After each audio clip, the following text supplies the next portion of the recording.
이 땅의 부모님들은 자녀들이 잘 되기 원합니다. 자녀들이 참 잘 되기 원해서 늘 기도하고 그리고 그것을 기대하며 이 땅을 살아갑니다. 왜 자녀가 잘 되기 원하느냐? 그것은 부모에게 있어서 가장 큰 기쁨은 무엇이냐? 자녀가 잘 되는 것보다 더 큰 기쁨은 없기 때문입니다. 우리 부모들 가운데는 자녀를 저주하거나 자녀가 저주받아서 잘못되길 원하는 부모는 단 한 명도 없습니다. 다 잘 되기 원해요. 축복을 받기 원하고 이 땅 가운데 하나님의 영광을 나타내기 원합니다. 그래서 자녀를 위하는 일이라면 무슨 일이든 마다 않고 능히 감당하는 것이 바로 부모의 마음인 것이죠. 오늘 예배하는 여러분 모든 가정마다 우리 하나님의 은혜와 복이 충만히 임하시기를 다시 한번 주님의 이름으로 축복합니다. 그래서 자녀들이 복된 자녀 되기 원해요. 하나님의 복을 누리며 늘 감사하며 기뻐하며 찬양하며 살아가는 믿음의 자녀들 되시기를 주님의 이름으로 축복합니다. 자녀가 잘 되길 바라는 마음은 비단 오늘날 우리 부모들의 마음뿐만 아니라 예수님 당시의 부모님들도 마찬가지였어요. 자녀들이 참 잘 되길 원했습니다. 그때 당시에는 자녀가 태어나서 첫 돌이 되면 그 유명한 랍비들을 찾아갔어요. 자녀를 안고 랍비를 찾아가 우리 자녀를 축복해 주십시오 이렇게 부탁을 했습니다. 그러면 랍비가 그 자녀에게 머리에 손을 얹고 축복을 해 주셨습니다. 이 험한 세상을 우리 자녀가 어떻게 살아갈까? 부족한 우리 자녀가 어떻게 살아갈까? 이런 고민을 가지고 랍비를 찾아가는 겁니다. 그래서 랍비를 통하여 기도를 받고 그래서 힘을 얻고 이 땅을 잘 살아갈 수 있을 거라는 기대감으로 축복 기도를 받고 살아갔다라는 겁니다. 또 여러분 어려움이 닥치잖아요. 얼마나 많은 어려움들이 산재해 있습니까? 그 어려움을 경험할 때에 그것을 이길 수 있는 지혜와 명철과 힘과 능력을 받기 원하는 마음에서 축복 기도를 받았다라는 겁니다. 그러니까 오늘이나 예수님 당시나 복 받길 원하는 것은 동일한 마음이다라는 것이죠. 자, 많은 사람들이 예수님을 유명한 랍비로 알았습니다. 그래서 저 유명한 랍비에게 우리가 기도를 받아야 되겠다. 자녀들을 안고 오늘 이렇게 유아 세례 받았던 자녀들처럼 안고 주님께 데려온 거예요. 그런데 한 가지 문제가 생겼습니다. 그 한 가지 문제는 무엇이냐면 제자들이 맞고 선 거예요. 오늘 본문 13절 말씀 한번 봐볼까요? 13절 말씀입니다. 사람들이 예수께서 만져주심을 바라고 어린아이들을 데리고 오매 제자들이 꾸짖거늘. 제자들이 꾸짖었어요. 예수님께 축복 기도를 받으러 온 그 어린 자녀들을 보고 제자들이 꾸짖었습니다. 왜 꾸짖었을까요? 아마 제자들은 기성세대와 동일하게 이 아이들은 도움이 되지 않는다. 그러나도 우리 예수님이 피곤하고 지쳐있는데 너희들까지 와서 귀찮게 하면 어떻게 하냐. 그래서 예수님 곁으로 오지 못하게 꾸짖었다라는 것이죠. 교회에서 운영하는 유치원이 있었어요. 이 유치원에 한 선생님이 아이들에게 이렇게 말을 합니다. 얘들아, 엄마를 어떻게 하면 도와드릴 수 있을까? 우리 한번 글로 써보고 발표해보자. 그러자 아이들이 나름대로 고민을 하면서 이렇게 글을 썼어요. 그리고 이제 시간이 지난 다음에 발표를 하게 되었습니다. 아마 이름이 예진이었던 것 같아요. 우리 예진이도 있는데, 예진아, 먼저 한번 해볼래? 예, 저는요, 설거지를 도와드릴 거예요. 선생님이, 참 잘했어요. 그 다음에 은혜가 있습니다. 자, 은혜가 얘기해볼까? 저는요, 제 방을 깨끗하게 치울 거예요. 그러니까 선생님이 참 잘했어요. 이렇게 애들이 발표하고 있자 하은이가 손을 번쩍 들더니 선생님, 저도 발표 한번 해보고 싶어요. 그래, 하은이 너도 해봐라. 하은이가 한번 해볼래? 하은이가 씩씩하게 대답하기를 저는 가만히 있을래요. 이렇게 얘기하는 거예요.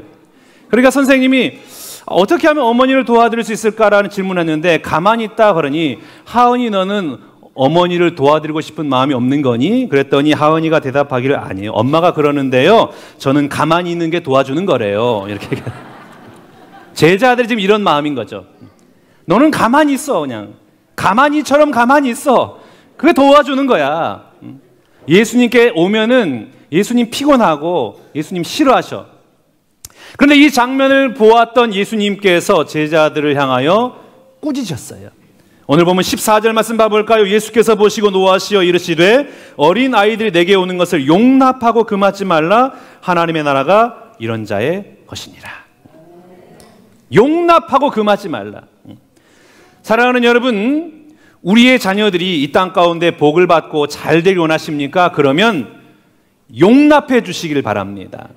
용납이 무엇인가요? 격려예요. 할 수 있다. 괜찮다. 하면 된다. 격려예요. 이 용납입니다. 용납.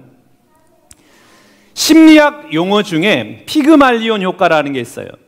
이 피그말리온 효과는 무엇이냐면 내가 기대한 것이 그대로 나타나는 현상. 이게 바로 피그말리온 효과예요. 예를 들면 내가 항상 보는 그 사람은 영 시원찮아. 이렇게 말을 하면 그 사람은 항상 나와 관계에 있어서 시원찮은 사람이 된 거예요. 아무런 도움이 안 되는 사람이라는 거예요.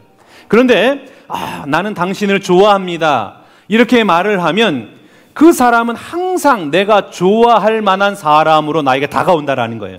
이게 피그말리온 효과입니다. 그 사람이 좋아서 좋아진 게 아니라 내가 그 사람을 좋아합니다라고 말을 하니까 그 사람이 좋게 보이는 거고 그 사람이 좋아지게 되더라는 겁니다. 플라시보 효과라는 게 있어요. 이 플라시보 효과라는 건 무엇이냐면 한 환자가 아파가지고 병원에 찾아왔어요.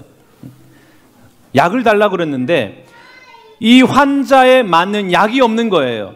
그래서 이 의사가 급한 대로 영양제를 처방해 줬습니다. 그러면서 처방해 주면서 하는 말이 이 약을 드시면은 반드시 나을 겁니다. 그런데 며칠 뒤에 이 환자가 병에서 깨끗이 나은 거예요. 질병과 아무런 상관없는 영양제를 줬음에도 불구하고 깨끗이 나았다라는 겁니다. 이 질병이 낫게 된 원인은 약에 있는 것이 아니라 누구에게 있었습니까? 의사의 말에 있었어요. 의사 말을 신뢰한 거예요. 의사 말을 믿어준 겁니다. 그러면 여러분, 가장 좋은 약은 무엇이냐? 신뢰고 믿음입니다. 우리 자녀들을 용납하는 것, 그건 무엇이냐? 신뢰해 주는 거예요. 믿어주는 거예요. 격려해 주는 거예요. 지금 내 눈에는 비록 부족하고 연약하고 나약하게 보이지만 그러나 격려해 주고 용납해 주고 믿어 주고 신뢰하면 놀라운 하나님의 일꾼이 될 줄로 믿습니다. 오늘 예수님께서는 어린 아이들을 귀찮은 존재, 하찮은 존재로 여기지 않았습니다. 어떤 존재를 보셨습니까? 15절 말씀 봐볼까요? 내가 진실로 너에게 이르노니 누구든지 하나님의 나라를 어린 아이와 같이 받들지 않는 자는 결단코 그곳에 들어가지 못하리라. 어린 아이들을 어떤 존재를 본 것입니까? 하나님의 나라를 유업으로 물려받을 존재, 하나님의 위대한 일꾼, 이게 바로 어린 아이들을 바라보는 예수님의 시선이었다라는 겁니다. 사랑하는 여러분, 우리 자녀들을 용납해 줄 수 있기를 원합니다. 격려해 주고 안아주고 그리고 우리 예수님께로 인도함 받는 여러분의 자녀들 될 수 있기를 바랍니다. 그러면 우리 자녀도 할 수 있다. 나도 하나님의 위대한 일꾼이 될 수 있다. 이렇게 생각하며 하나님의 위대한 일꾼으로 자라나게 될 줄로 믿습니다. 세상에서 가장 비싼 자원이 묻혀 있는 곳이 어딘지 아시나요? 가장 값진 자원들이 묻혀 있는 땅, 그게 어딜까요? 남아프리카의 다이아몬드 광산이 아닙니다. 사우디아라비아의 큰 유전이 아닙니다. 그곳은 어디냐면 무덤이에요. 무한한 가능성을 발휘하지 못하고 묻혀 지낸 수많은 사람들이 묻어 있는 무덤, 그곳이 가장 값진 곳이 묻혀 있는 곳입니다. 찬란하게 빛날 수 있는, 보석과 같이 빛날 수 있는 그 무한한 가능성을 단 한 번도 발휘하지 못하고 땅에 묻어버린, 그 죽음의 시신 가운데 묻혀버린 그 무덤, 그 무덤이 가장 값어치 있는 것이 묻어 있는 곳이라는 것이죠. 여러분, 우리의 자녀들 안에는 무한한 가능성이 있어요. 하나님 나라를 위협으로 받는 하나님의 위대한 일꾼이 될 만한 아주 큰 가능성을 가지고 있는 사람들이 바로 우리의 자녀들입니다. 그러므로 오늘 내 눈에 좀 성이 차지 않는다 할지라도, 볼품없어 보인다 할지라도, 비록 내가 기대하는 것만큼 자녀가 따라오지 않는다 할지라도 우리 예수님께서 자녀들 용납하고 격려하고 안아주고 축복하고 사랑하고 그를 응원해 줬던 것처럼 우리 가정 안에 있는 모든 자녀들을 용납하고 격려하고 믿어주고 신뢰하는 여러분 될 수 있기를 바랍니다. 오늘 어린아이를 용납하고 격려하고 안아주신 예수님께서 아이들에게 하신 것이 있어요. 무엇을 하셨을까요? 16절 말씀 한번 봐보겠습니다. 우리 16절 말씀을 한 목소리로 같이 봉독합니다. 그 어린 아이들을 안고 그들 위에 안수하시고 축복하시니라. 축복하셨어요. 축복하셨습니다. 우리 예수님은 자녀들 보고 축복하기를 마다하지 않으셨습니다. 우리 하나님은 복 주기를 원하신 하나님이세요. 우리를 왜 하나님의 자녀로 삼으셨느냐? 복 주기 원하셔서 우리를 하나님의 자녀로 삼았습니다. 성경을 보면은 우리에게 복을 주기 원하시는 그 하나님의 마음을 너무나 쉽게 발견할 수 있어요. 먼저 민수기 6장 24절에서 26절 말씀을 봐보면 여호와는 내게 복을 주시고 너를 지키시길 원하며 여호와는 그의 얼굴을 내게 비추사 은혜 베푸시기 원하며 여호와는 그 얼굴을 내게로 향하여 드사 평강 주시길 원하노라. 복 주길 원하신다라는 거예요. 그리고 신명기 28장 1절 말씀 봐보겠습니다. 내가 네 하나님 여호와의 말씀을 삼가 듣고 내가 오늘 내게 명령하는 그 모든 명령을 지켜 행하면 내 하나님 여호와께서 너를 세계 모든 민족 위에 뛰어나게 하실 것이라. 아멘. 뛰어나게 하실 것이라. 우리 하나님 복 주기 원하세요. 뛰어난 인물이 되기 원하십니다.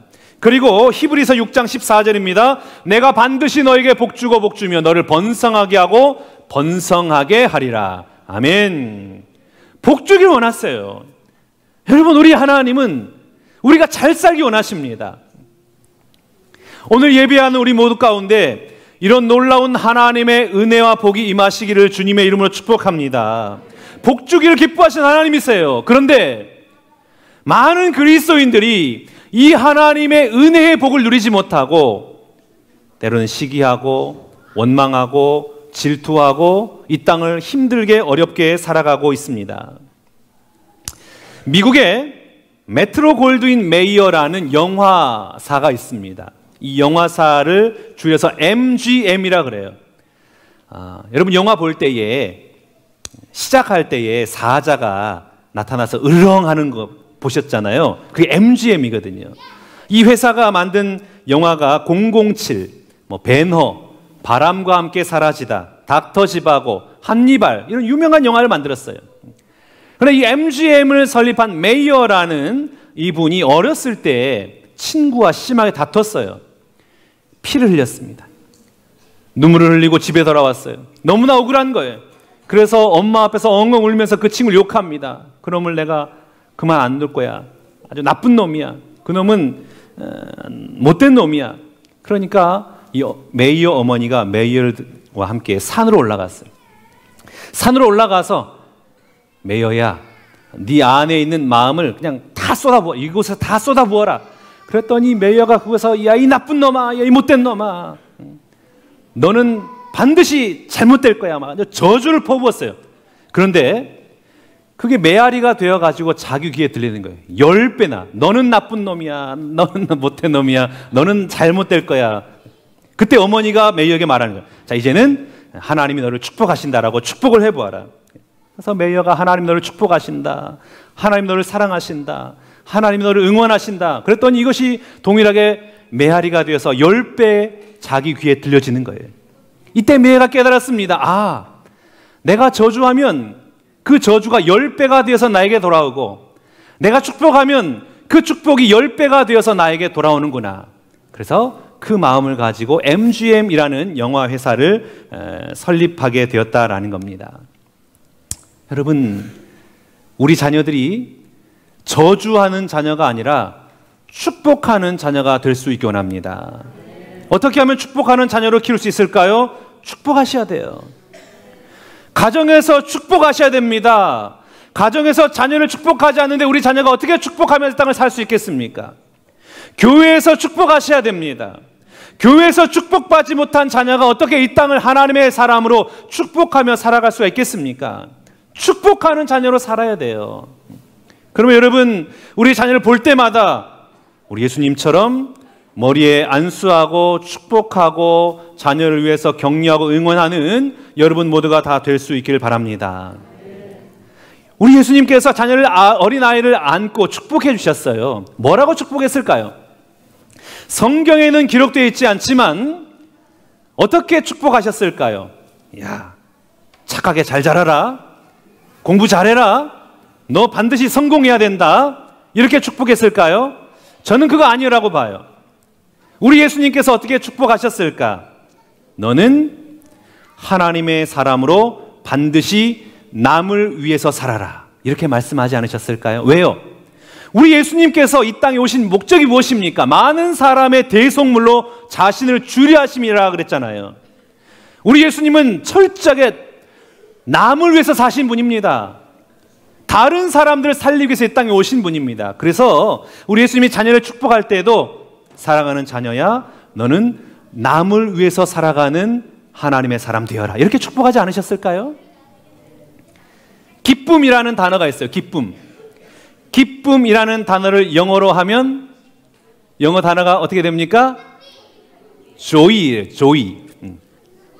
joy라 그래요. 대학생을 중심으로 복음 운동을 하고 제자 훈련하고 있는 조이 선교회가 있어요. 이 조이 선교회가 모토로 삼는 것이 있습니다. 조이, 영어로 조이, J-O-Y, 조이잖아요. 한번 볼까요? 조이는 어떤 뜻이냐? Jesus first, others second, you last. 무슨 뜻입니까? 가장 먼저는 예수님이다. 가장 먼저 하나님의 영광, 그리고 다른 사람들 위해서 섬기는 삶이 두 번째, 그리고 너는 마지막이다. 이렇게 살아가면 기쁨이 넘쳐난다. 그래서 조이 선교를 만든 거예요. 사랑하는 여러분, 오늘 우리가 하나님의 복을 받았어요. 하나님께서 나에게 주신 복이 있습니다.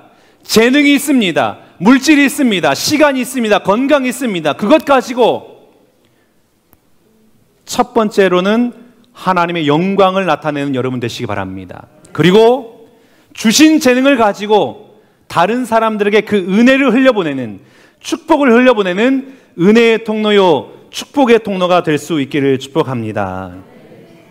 여러분을 통하여 슬퍼하던 사람들이 위로를 받고 눈물 짓던 이들이 웃음을 찾게 되고, 힘들고 지쳐서 낭망하고 넘어진 자들이 다시금 새 힘을 얻어서 일어날 수 있는 그런 은혜를 흘려보내는, 복을 흘려보내는 하나님의 위대한 일꾼들 다 될 수 있기를 주님의 이름으로 축복합니다. 여러분 기억하시기 바랍니다. 예수님이 첫 번째예요. 예수님이 첫 번째. 그리고 다른 사람, 이웃이 두 번째입니다.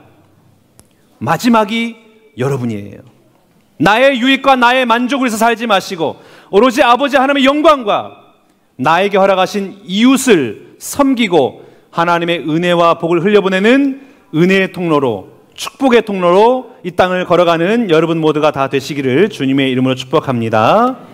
사랑하는 신관계 성도 여러분, 오늘 어린이 주일인데요, 우리 함께 예배하는 우리 사랑하는 자녀들을 마음껏 축복하시고 격려하시고 응원하시고 저들이 위대한 하나님의 일꾼 되어서 이 땅 가운데 하나님의 영광을 나타내고 축복의 통로로, 은혜의 통로로 귀중하게 사용되는 믿음의 자녀들이 될 수 있도록 기도해 주시고 여러분의 가정마다 이런 놀라운 은혜가 임하여 주시기를 주님의 이름으로 축원합니다.